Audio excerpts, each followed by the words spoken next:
Assalamualaikum warahmatullahi wabarakatuh. Selamat pagi, siang, sore, dan malam kapanpun teman-teman menonton video ini. Salam sejahtera bagi kita semua. Om Swastiastu, Namo Buddhaya, salam kebajikan. Pada pertemuan kali ini, kelompok kami kelompok 6 Offering B 2021 akan memaparkan materi dari mata kuliah pengantar psikologi sosial, yaitu mengenai materi sikap, persuasi, dan perubahan sikap. Yang pertama, saya akan memperkenalkan anggota dari kelompok kami, kelompok 6. Yang pertama ada Adinda Ajeng, yang kedua Nadiana Izzah, yang ketiga Safana Siti, dan yang keempat ada Zaufa Awala. Untuk materi yang pertama adalah mengenai pengertian dari sikap itu sendiri. Menurut Baron dan Brins, mereka mendefinisikan sikap sebagai sebuah penilaian yang bersifat subjektif terhadap suatu objek. Sedangkan menurut Strickland, ia mendefinisikan sikap sebagai sebuah kecenderungan dari kita untuk memberikan respon. Respon tersebut dapat berupa respon kognitif, emosi, dan perilaku yang respon tersebut kita tujukan terhadap suatu objek, pribadi, maupun pada suatu situasi atau keadaan. Sehingga secara umum kita dapat mendefinisikan sikap sebagai sebuah kecenderungan dari kita untuk bereaksi. Contohnya bereaksi di sini adalah kita mengeluarkan suatu emosi atau efek atau afek, yaitu dapat berupa emosi rasa suka maupun tidak suka. Yang afek atau emosi tersebut kita tujukan pada suatu objek yang berupa individu, benda, atau peristiwa, dan objek tersebut merupakan sasaran dari sikap yang kita keluarkan. Untuk materi yang selanjutnya akan dipaparkan oleh teman saya. Terima kasih. Baik, terima kasih atas kesempatan yang telah diberikan. Selanjutnya saya akan menjelaskan mengenai komponen sikap.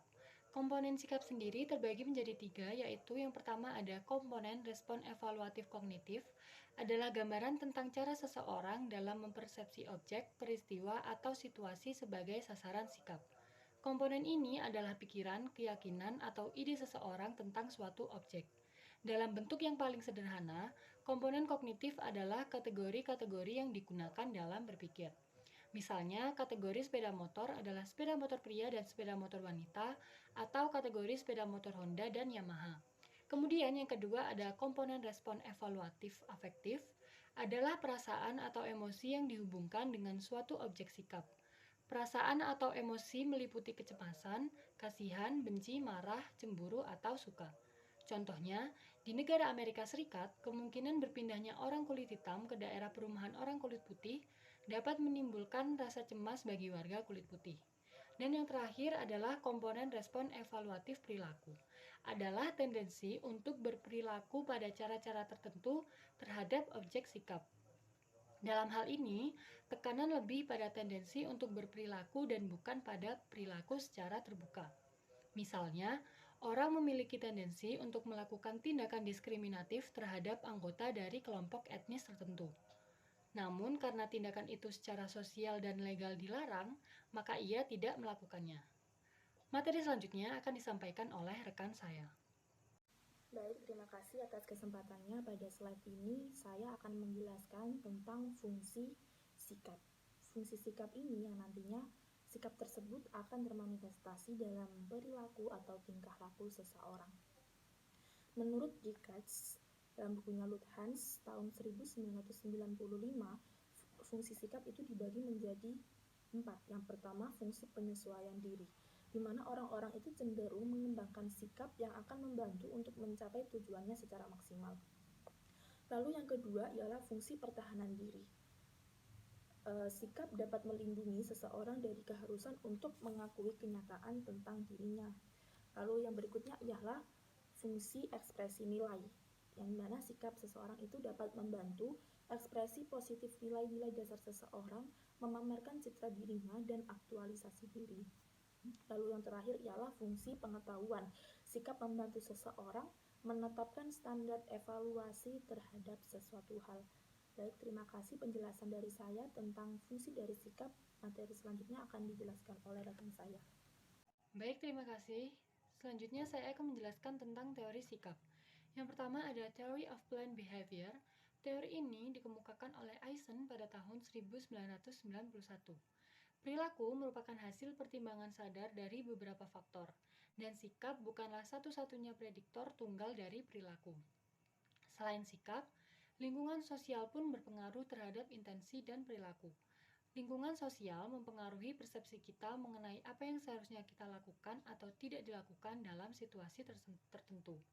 Nah, persepsi mengenai harapan sosial tentang apa yang seharusnya kita lakukan atau tidak dilakukan dalam situasi tertentu tersebut disebut norma subjektif. Kemudian yang kedua ada Cognitive Dissonance Theory. Teori ini dikemukakan oleh Leon Festinger pada tahun 1954. Inti dari teori disonansi kognitif adalah adanya kemungkinan untuk terjadinya ketidaksesuaian antar elemen kognitif yang ada pada diri seseorang. Ketidaksesuaian antar elemen kognitif tersebut akan menyebabkan disonansi kognitif yang akan menimbulkan tekanan untuk mengurangi disonansi tersebut. Dan yang terakhir ada balance theory. Teori keseimbangan diperkenalkan oleh Haider pada tahun 1946. Teori ini dibangun berdasarkan teori Gestalt bahwa suatu kejadian tidak dipersepsi sendiri-sendiri, melainkan menyatu dengan kejadian-kejadian lain dan membentuk makna tertentu. Haider menjelaskan dua tipe relasi, yaitu unit relation dan liking relation. Unit relation adalah hubungan antar dua elemen yang keberadaannya dipandang sebagai satu unit. Unit relation bisa bersifat positif ataupun negatif.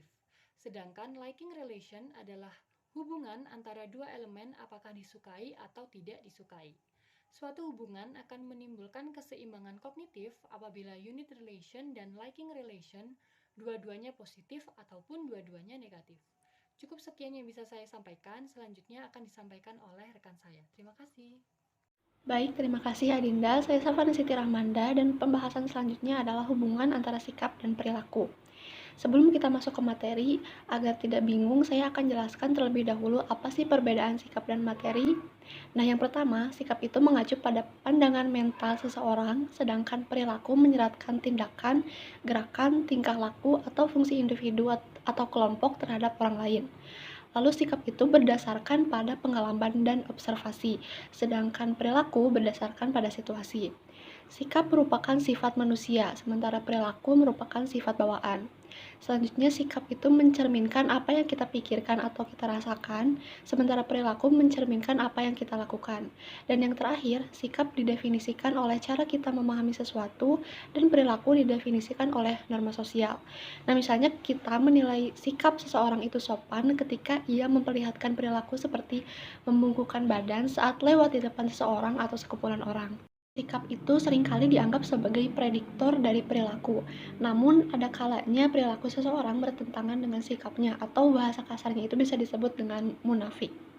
Kemudian beberapa ahli psikologi sosial, diantaranya Bauman dan Fishbein dalam Beck 1992, mengemukakan bahwa sikap akan memiliki kemampuan prediksi yang memadai terhadap perilaku apabila memenuhi dua syarat, yaitu yang pertama, apabila peneliti memiliki alat ukur sikap yang memadai atau ketika pengukuran sikap menunjuk pada suatu perilaku yang lebih spesifik. Pernyataan sikap yang bersifat umum tidak akan menjadi prediktor yang baik bagi perilaku, sebab perilaku bersifat spesifik dan terjadi dalam situasi dan kondisi yang unik. Contohnya begini, siapapun tidak suka terhadap pencuri, dan mungkin saat bertemu pencuri, perilaku kita tidak akan ramah atau menunjukkan tatapan yang sinis. Tapi beda ceritanya jika kita dihadapkan dengan seorang nenek tua miskin yang mencuri rongsokan dari seorang juragan kaya yang terkenal pelit. Perilaku kita mungkin akan berbeda. Lalu syarat yang kedua adalah apabila peneliti memahami terdapat faktor-faktor lain yang mempengaruhi perilaku seseorang seperti kemudahan untuk melakukan suatu tindakan dalam rentang waktu tertentu. Selanjutnya, pernyataan sikap atau sikap yang kita nyatakan itu dipengaruhi oleh harapan sosial dan tingkat resiko yang mungkin dialami. Kita akan lebih mudah menyatakan sikap yang tingkat social desirability-nya tinggi dan potensi resikonya rendah daripada sikap yang social desirability-nya rendah dan potensi resikonya tinggi.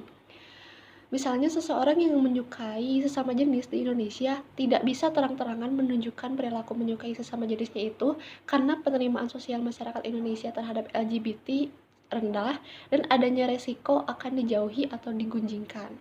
Nah, seperti halnya pengekspresian sikap, perilaku pun muncul karena banyak faktor. Di antaranya suasana hati, kepribadian, tekanan sosial, potensi resiko, ataupun waktu.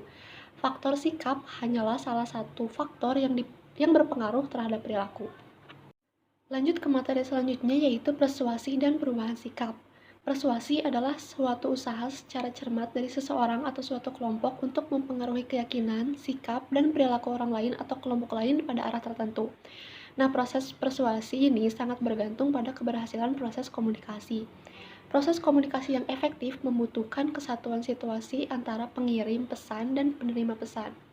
Terdapat 3 faktor penting agar suatu komunikasi dapat berjalan efektif, yaitu yang pertama adalah dari karakteristik komunikator. Terdapat 2 karakteristik komunikator yang dapat mempengaruhi efektivitas komunikasi, yaitu sejauh mana komunikator dianggap kredibel dan sejauh mana komunikator disukai oleh target. Seseorang bisa dikatakan kredibel jika memenuhi 2 hal, yaitu kompeten dan dapat dipercaya. Sejauh mana komunikator disukai oleh target bisa bersumber dari 2 hal umum, yaitu kesamaan dan daya tarik fisik. Faktor penting yang kedua adalah isi pesan. Nah, beberapa karakteristik pesan yang berpengaruh antara lain urutan penyampaian pesan, kesenjangan pesan, emosi takut, dan emosi positif. Urutan penyampaian pesan berarti kapan suatu pesan disampaikan. Pesan yang disampaikan paling awal akan lebih berpengaruh terhadap perubahan sikap atau disebut primary effect, karena pengaruh kesan pertama terhadap kesan keseluruhan sangat besar. Namun di sisi lain, diyakini bahwa pesan yang disampaikan paling akhir justru berpengaruh lebih besar karena orang biasanya menggunakan informasi paling mutakhir dalam mengambil keputusan. Nah, kemampuan isi pesan untuk menimbulkan rasa cemas, penarikan secara eksplisit isi pesan oleh penerima, dan kecenderungan isi pesan untuk mengarahkan kebenaran isi pesan hanya dari satu sisi saja.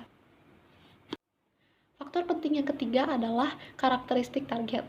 Kita dapat membagi kepribadian target menjadi kelompok yang mudah untuk dipersuasi dan kelompok yang sulit dipersuasi.